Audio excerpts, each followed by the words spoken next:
Hey guys, Andrew here. Welcome back to Drew Tutorial. And in this video, I'm going to show you how to add a cover to your cards in Trello.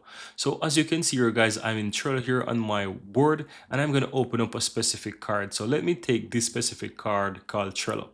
And if you open the card, you will look towards the right hand side and you'll find cover. You can add a cover from here by simple clicking on it, and you can just either upload something from your computer or you can just choose from one of those mini cards. Another way to quickly do this as well is that if you're on your board, on your list, you can simply right click on that specific card and you will have the option as well that says change cover. You click on that and it's going to quickly open up this window just the same.